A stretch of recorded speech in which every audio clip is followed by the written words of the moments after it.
নমস্কার বন্ধুরা, আমার এসকে কুকিং গার্ল চ্যানেলে আপনাদের সকলকে স্বাগত জানিয়ে আজ আরও একটি ভিন্ন স্বাদের ভিন্ন রকমের রেসিপি নিয়ে আপনাদের সামনে হাজির হলাম। বন্ধুরা, আজকের রেসিপিটি একদম ইউনিক একটি রেসিপি। আপনারা তো সকলেই বেগুনের ভিন্ন রকমের রেসিপি খেয়েছেন, তবে আজ আমি এই বেগুন দিয়েই একটি নতুন রকমের রেসিপি শেয়ার করব। রেসিপিটা দেখতে যতটা সুন্দর, খেতেও কিন্তু অসাধারণ। চলুন তাহলে আজকের রেসিপিটি শুরু করা যাক।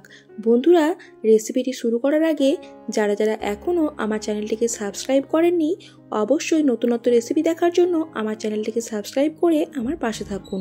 দেখুন, এখানে রেসিপিটি করার জন্য আমি এখানে প্রথমেই দুটো বড় সাইজের সাদা বেগুন নিয়ে নিয়েছি। বেগুনগুলি লম্বালম্বিভাবে 4 পিস করে কেটে নিচ্ছি। আপনারা এখানে সাদা বেগুনের পরিবর্তে কালো বেগুনও নিতে পারেন, তাতে কিছু অসুবিধা নেই। দেখুন, বেগুনগুলি ভালো করে কেটে নিয়ে পরিষ্কার জলে ধুয়ে নিয়ে একটি পাত্রের মধ্যে তুলে নিলাম। এরপর বেগুনগুলির মধ্যে আমি পরিমাণ মতো লবণ, পরিমাণ মতো হলুদ গুঁড়ি এবং পরিমাণ মতো লঙ্কার গুঁড়ি ভালো করে মাখিয়ে রাখলাম।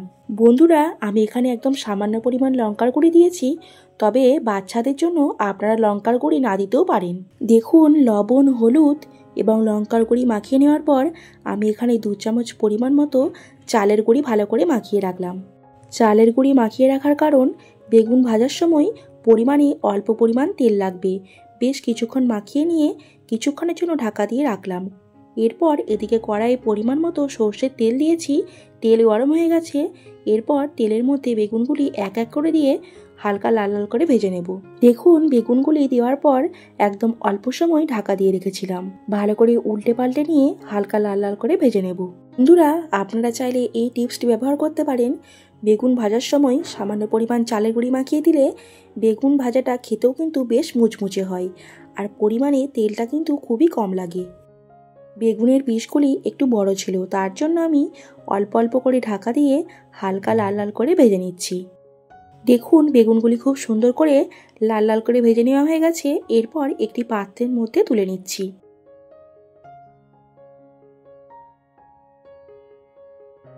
বন্ধুরা, আপনারা অবশ্যই এই রেসিপিটি একবার বাড়িতে বানাবেন, আশা করি আপনাদের ভালো লাগবে। এরপর ওই একই প্রসেসে আবারও বাকি বেগুন ভাজাগুলিও ভেজে নিচ্ছি। বেগুনগুলি ভেজে নেওয়ার পর আমি এখানে কড়াইয়ে আরও কিছুটা পরিমাণ তেল দিয়ে আমি এখানে 2টো শুকনো লঙ্কা, 2টো ছোটো এলাচ, দারচিনি, লবঙ্গ এবং 2 চামচ পরিমাণ মতো কাঁচা পোস্ত দিলাম। হালকা করে নাড়াচাড়া করে নিয়ে আমি এখানে পরিমাণ মতো পেঁয়াজ কুচি দিয়ে দিলাম। পেঁয়াজ কুচি হালকা করে নাড়াচাড়া করে নিয়ে এখানে আমি পরিমাণ মতো রসুন কুচিও দিয়ে দিলাম। পেঁয়াজ কুচি ও রসুন কুচি হালকা করে নেড়েচেড়ে নিয়ে লাল লাল করে ভেজে নিচ্ছি। দেখুন, এরপর আমি পরিমাণ মতো টমেটো কুচিও দিয়ে দিলাম। বন্ধুরা, এখানে আমি একটি মিডিয়াম সাইজের গোটা পেঁয়াজ কুচি দিয়েছি, একটি গোটা টমেটো কুচি দিয়েছি এবং রসুন কুচি 7-8 কোয়ার মতো দিয়েছি। এরপর আমি সামান্য পরিমাণ লবণ দিয়ে হালকা করে নাড়াচাড়া করে নিয়ে কিছুক্ষণ ঢাকা দিয়ে ভালো করে ভাজা ভাজা করে নিচ্ছি। দেখুন, বেশ কিছুক্ষণ হালকা করে নাড়াচাড়া করে নিয়ে একদম হালকা লাল লাল করে ভেজে নেওয়া হয়ে গেছে। এরপর আমি এখানে 1 চামচ পরিমাণ মতো আদা বাটাও দিয়ে দিলাম। এরপর আমি এখানে গুঁড়ো মশলাগুলি দিয়ে দিচ্ছি।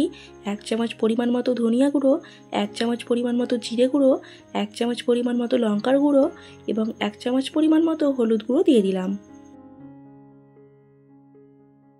একদম সামান্য পরিমাণ জল দিচ্ছি, না হলে মশলাটা ধরে যাবে। তার জন্য সামান্য পরিমাণ জল দিয়ে ভালো করে মশলাটা কষিয়ে নিচ্ছি। দেখুন বন্ধুরা, অল্প সময় নিয়ে নাড়াচাড়া করে নিয়ে মশলাটা খুব ভালো করে কষিয়ে নিয়েছি। এরপর আমি এখানে আগে থেকে কালো সর্ষে পেস্ট করে রেখেছিলাম, তাই এখানে আমি 1 চামচ পরিমাণ মতো কালো সর্ষের পেস্ট দিয়ে দিলাম। আবারও বেশ কিছুক্ষণ ভালো করে নাড়াচাড়া করে নিয়ে মশলাটা কষিয়ে নিচ্ছি। দেখুন বন্ধুরা, মশলাটা ভালো করে কষিয়ে নেওয়া হয়ে গেছে। এরপর আমি এখানে পরিমাণ মতো জল দিয়ে দিচ্ছি।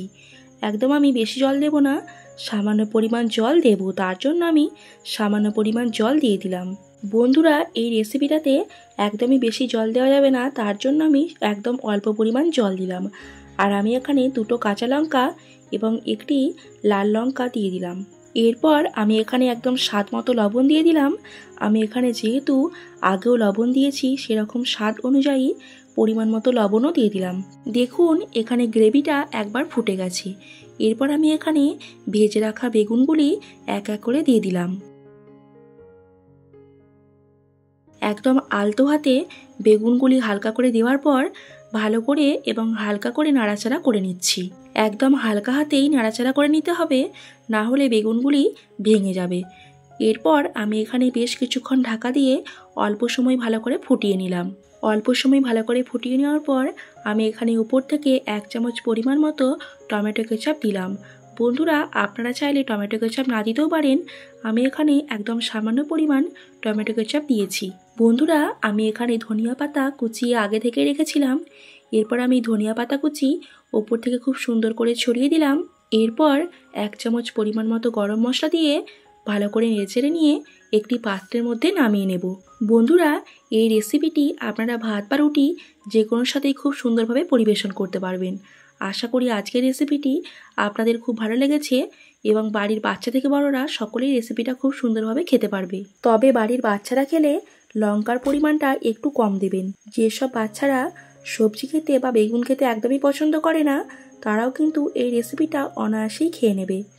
তাহলে বন্ধুরা, আজকের রেসিপিটি কেমন লাগলো অবশ্যই কিন্তু কমেন্ট করে জানাবেন। বন্ধুরা, আজকের এই বেগুনের নতুন ধরনের তেল ঝাল রেসিপি আপনাদের কেমন লাগলো এবং রেসিপিটি ভালো লাগলে আপনাদের কাছের বন্ধুদের সঙ্গে রেসিপিটি অবশ্যই শেয়ার করে দেবেন। এরকম নিত্য নতুন রেসিপি দেখার জন্য আমার চ্যানেলটিকে সাবস্ক্রাইব করে অবশ্যই আমার পাশে থাকবেন। আশা করি আপনাদের সকলেরই আজকের রেসিপিটি খুব ভালো লেগেছে। বন্ধুরা, আমার রেসিপিগুলি আপনাদের যদি ভালো লেগে থাকে অবশ্যই লাইক করবেন, কমেন্ট করবেন এবং শেয়ার করে দেবেন। আর আমার চ্যানেলটিকে সাবস্ক্রাইব করে আমার পাশে থাকবেন।